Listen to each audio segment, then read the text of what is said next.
చిరుధాన్యాల శాకాహార ఫలహార శాఖను ఎల్బీ నగర్లోని metro railway station SBI bank వద్ద 3వ ఫ్రాంచైజీ బ్రాంచ్ను ఏర్పాటు చేశారు. ఈ కార్యక్రమంలో ఎల్బీ నగర్ శాసనసభ్యులు దేవిరెడ్డి సుధీరెడ్డి, లింగోజిగూడ మాజీ కార్పొరేటర్ ముద్రబోయిన శ్రీనివాస్ ముఖ్య అతిథులుగా విచ్చేసి ప్రారంభించారు. ఈ సందర్భంగా దేవిరెడ్డి సుధీరెడ్డి మాట్లాడుతూ కరోనా వైరస్ ఎదుర్కోవాలంటే రోగ నిరోధక శక్తిని పెంచుకోవాలని అన్నారు. అది బలమైన ఆహారం, చిరుధాన్యాల వలనే దోహదపడతాయని అన్నారు. కావున ప్రతి ఒక్కరూ వ్యాధి నిరోధక శక్తిని పెంచుకోవాలన్నారు. ఇందుకోసం చిరుధాన్యాలు వినియోగించుకోవాలని తెలిపారు. ఈ కార్యక్రమంలో 3వ ఫ్రాంచైజీ నిర్వాహకులు దేవి, లక్ష్మి, ప్రసన్న, బాలు తదితరులు పాల్గొన్నారు.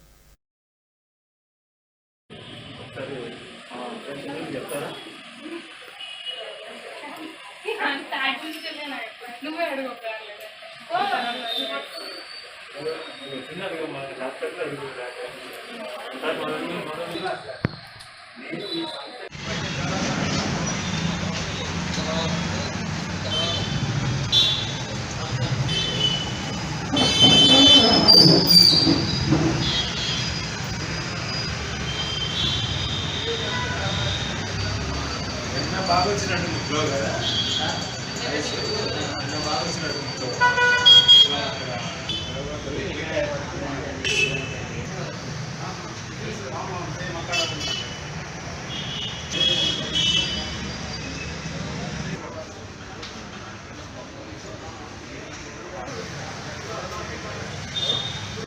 నా పేరు భావన శ్రీనివాస్.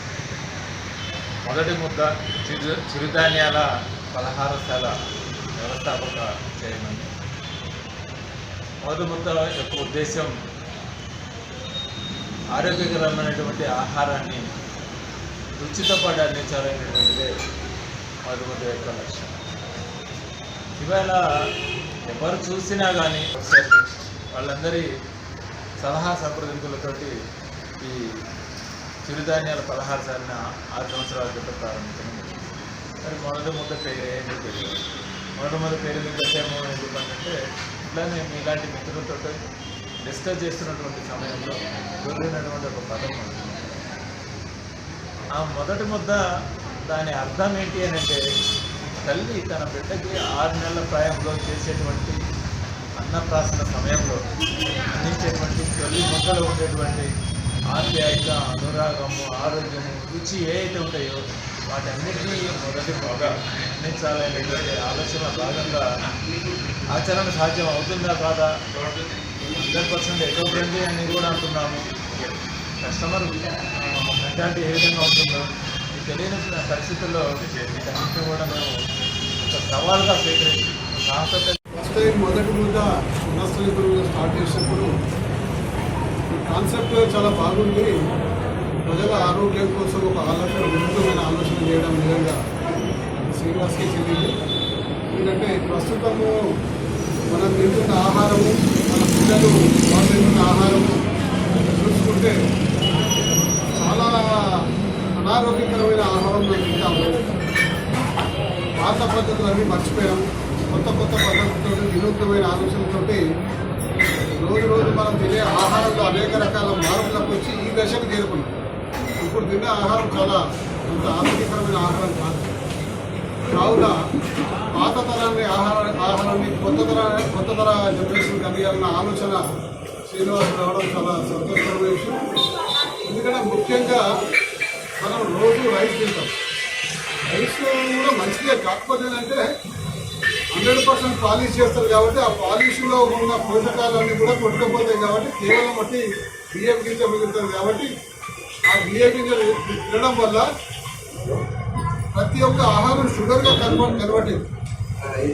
ఇది పాలిష్డ్ బియ్యం కాబట్టి షుగర్గా ఫాస్ట్గా కన్వర్ట్ అవుతుంది. ఇన్సులిన్ తొందరగా పోయే అవకాశం ఉంటుంది. తద్వారా తొందరగా బాడీలో ఇన్సులిన్ షుగర్ హైక్ అయ్యే అవకాశం ఉంటుంది. మరి మిల్లెట్స్కి షుగర్ రైస్కి తేడా ఏంటంటే మిల్లెట్స్లో ఎక్కువ కూడా పీచు పదార్థం ఉంటుంది, ఫైబర్. ఈ మిల్లెట్స్లో ఎక్కువ కూడా పీచు పదార్థం ఉంటుంది కాబట్టి ఫైబర్ ఏదైతే ఆహారంగా ఉంటుంది కాబట్టి అది డైజెషన్తో చల్లగా స్లోగా డైజెషన్ అయ్యి ఆ స్లో డైజెషన్ అయ్యాక బ్లడ్ స్ట్రీమ్లో ఇన్సులిన్ కూడా స్లోగా రిలీజ్ అవుతుంది కాబట్టి తొందరగా షుగర్ అయిపోయే అవకాశం ఉండదు. కాబట్టి మిల్లెట్స్ అంతా కూడా ఆరోగ్యానికి చాలా మంచిది ఒక ఆలోచన. మరి శ్రీనివాస్ గారికి రావడం, మరి ఆచరణలో పెట్టడం, మరి ఆచరణలో పెట్టినాక సక్సెస్ కావడము, ఇది 3వ బ్రాంచ్గా ఏర్పాటు చేయడం నిజంగా చాలా సంతోషకరమైన విషయం. కాబట్టి రాబోయే రోజుల్లో ఇదే ఆహారం పద్ధతులు మారాలి, ఆహార ధాన్యాలు మారాలి, అన్ని కూడా మారాల్సిన అవసరం ఆలోచించడం ఎంతకైనా ఉన్నది. ఇవన్నీ ఉంటేనే మనం ఆరోగ్యకరంగా ఉంటాం. కాబట్టి మనం ఆరోగ్యంగా ఉంటేనే మన కోసం మనం ఏమైనా చేసుకోగలుగుతాము, కుటుంబం కోసం చేయగలుగుతాం, సమాజం కోసం ఏమైనా చేయగలుగుతాం. ఎప్పుడైతే మన అనారోగ్యం పడిన వెంటనే మనం ఎంతో మంది చూసుకోవాల్సిన పరిస్థితి ఏర్పడుతుంది. అంటే ఇతరులకు భారమయ్యే అవకాశం ఉంటుంది.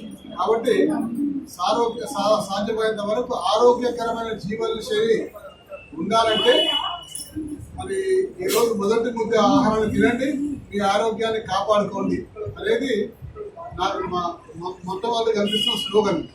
కాబట్టి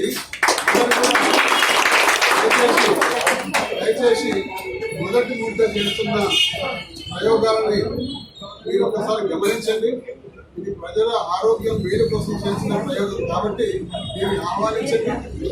మీరు కానీ మీ ఇంట్లో కానీ ఇదే అలవాట్లను నేర్చుకుంటే అందరూ కూడా ఆరోగ్యంగా ఉంటుందని మొదటి ముద్ద వ్యవస్థాపకులకైన మన యాజమాన్యమైన ఫస్ట్ భావన శ్రీనివాస్ గారు, మరి శ్రీ రంగనాథ్ గారు, సిహెచ్ రంగనాథ్ గారు, కె చంద్రశేఖర్ గారు, మరి పుష్పలత గారు, అలాగే ఎల్బీ నగర్ ఫ్రాంచైజీలో ముఖ్యంగా మరి వారు గణేష్ గారి దంపతులు, బాలు గారి దంపతులు, ముత్తయ్య గారి దంపతులు అందరినీ కూడా ప్రత్యేకంగా అభినందించుకుంటూ తీసుకొచ్చే మార్పు విప్లవాత్మకమైన మార్పు. ఎందుకంటే ప్రజలు ఈ రోజుల్లో ఉన్న పిజ్జా, బర్గరు, ఐస్ క్రీమ్లు, ఇడ్లీ, వడ, దోశల మీదకి వెళ్ళి ఇది పోటీలో తట్టుకొని నిలబడ్డదంటేనే ప్రజలు దీన్ని ఆహ్వానిస్తున్నారు. ఎందుకంటే ప్రజలంతా కూడా జంక్ ఫుడ్ అలవాటు పడ్డారు. కాబట్టి జంక్ ఫుడ్ నుంచి మొదటి ముద్ద వైపు వచ్చి దీన్ని కొంచెం అలవాటు చేసుకున్నారంటే దాని అర్థం ఏంటంటే ప్రజల్లో కూడా ఒక ఆలోచన మొదలైనట్టు. కాబట్టి మీరు ఎప్పుడో చెప్పారు ఏంటంటే రాబోయే రోజుల్లో ఇవన్నీ కూడా విస్తృతంగా ఇంకా అందరూ కూడా తినే ప్రయత్నం చేస్తారు, అందరూ కూడా తింటారని చెప్పి ఆశిస్తా ఉన్నాము. వారందరూ కూడా మంచి జరగాలి. ఈ హైదరాబాద్ నగరంలో ఇటువంటి మొదటి ముద్ద రెస్టారెంట్లు, అవుట్లెట్లు ఇంకా చాలా వెలవాలి. ప్రజలు అవేర్నెస్ కూడా తీసుకురావాలి. ఎందుకంటే ఇది కేవలం వ్యాపారమే కాదు, ప్రజలలో ఒక అవేర్నెస్ తీసుకొచ్చే ప్రయత్నం కూడా. మొదటి ముద్ద అంటే కేవలం వ్యాపారం కాకుండా ప్రజల్లో అవేర్నెస్ తీసుకొచ్చే ప్రయత్నం. కాబట్టి ఈ ప్రయత్నం సఫలమైందని చెప్పి ఆశిస్తూ సెలవు తీసుకుంటాం.